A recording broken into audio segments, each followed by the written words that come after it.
History is also being made today with the opening of the Obama Presidential Center. It sort of fits, and I think it was on purpose that he's opening it today, right? Yeah.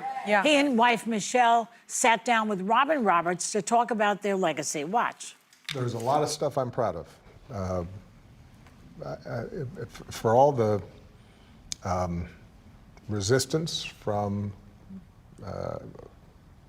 our political opposition, the Affordable Care Act has now helped 50, 60 million people and continues. I'm probably the most proud of is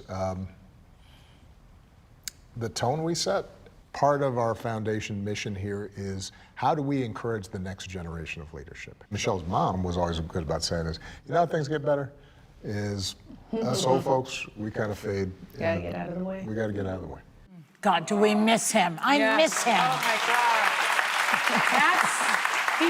He's still so presidential. I love what he said about the tone, setting the tone for the country, because leadership comes from the top. The tone comes from the top, and look at where we are now. Well, you know? the fish stinks from the head. Yes. That's Another way to put it. It's another way to put it. Yesterday's opening ceremony of the Obama Center was attended by 3 other presidents, George W. Bush, Bill Clinton, and Joe Biden. Trump didn't make the list. He's been out there. I think Michelle made that list. He's been out there. They didn't invite him. He's been out there touting how much better his presidential center is going to be. Somehow, Trump Library is an oxymoron. Correct. He'll have one book. Why does he always have to compete with Obama? He's got it over here for Obama. Because Why? he is, have you seen how green the reflecting pool is? That is how green with envy Donald Trump is, that he will never have the legacy. He will never have the approval ratings.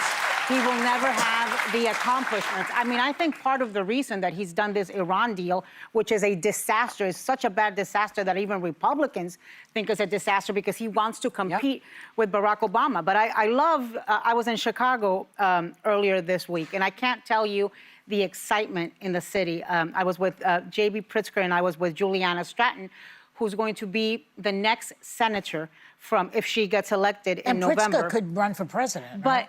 I thought to myself, you know, she's going to be filling basically the Senate seat that Barack Obama held. He was also a senator from Illinois. And that's part of his legacy, that he inspired Black leadership. He inspired women and minorities to come out and vote. And Chicago was full of excitement. And let me just tell you the people that were part of the opening ceremony.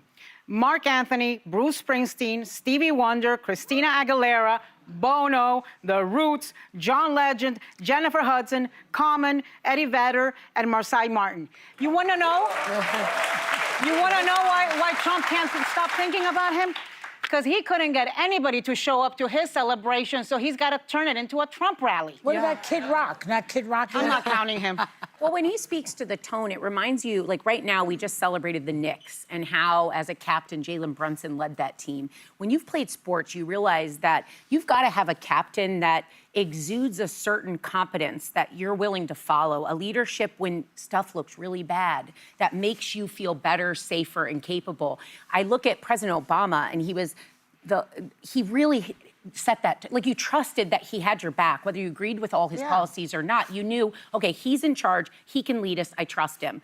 I look back now too and think about how long legacy takes to settle in. People always say you need to wait a couple decades to look back at how people are viewed. I look at George W. Bush, someone who wasn't very popular all the time when he was in office, and yet people are like, whoa, like I kind of miss that guy. Well, compared to Trump. And I think if you also look at the way that he has done this presidential center, it is in a historic neighborhood, Jackson Park, which is a neighborhood that needed to be developed. That's a neighborhood that has been underserved for so long.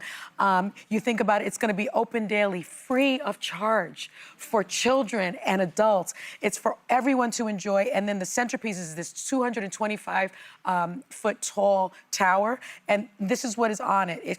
It says, "You are America. The single most powerful word in our democracy is the word we. We the people, we shall overcome. Yes, we can. Oh, what a glorious task we are given to continually try to improve this great nation of ours. That is the message of the library. We can. Yes, we can. We're coming together. He's setting the tone with his very presidential center, and that is why Trump will never be the president that he was, or quite frankly, the man that he is. Well, I think it's partially being a new mom. I think a lot about how lucky I feel that the first election I voted in was McCain versus Obama, and I voted for John McCain.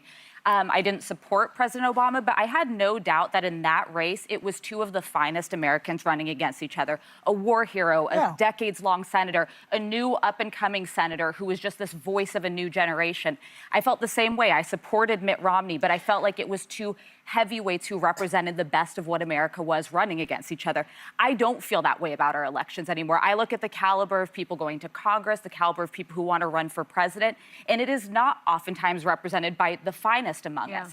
Well, it is a lot of them on the Democratic side, I think, do represent some of the finest. Some candidates. do, but I People like Graham but Plattner come up, who's... Well, not him. Yeah, but there's people like Juliana Stratton. Yeah, and that's the thing. If I could just finish this real quick. And I also got to come up working on Capitol Hill during the Obama administration. And we were Republicans. We worked against a lot of his agenda by day. We considered ourselves public servants. And then we would go to happy hour with Obama staffers at the end of the day. Because that's the way we to do believe it. that we love this country. We had disagreements over policy, but we were all doing what we thought was in the best interest of the country. That's not around anymore. It's not. People view each other as enemies. We have leadership at the top that calls the other side the enemy. It's not right. And I hope my kids get to see something I was different. a very harsh critic of Obama on TV. I was on CNN. I was a very harsh critic. I, was supported John McCain, and a lot of Latinos were very critical. John McCain's McCain. A lot of people were very critical of. A lot of Latinos were very critical of Obama because of his deportation policies, and I will tell you what he did. He brought us in. And we had an immigration roundtable, and he did DACA for the Dreamers, and he tried to get immigration reform passed. In fact, part of this presidential center has a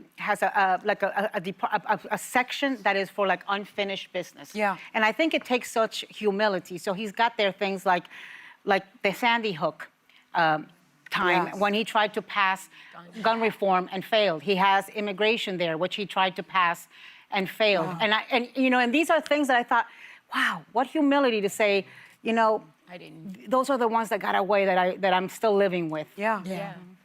So the ABC News special, The Obama Legacy, First Joint Interview, Post-White House, is streaming now on Disney Plus and Hulu.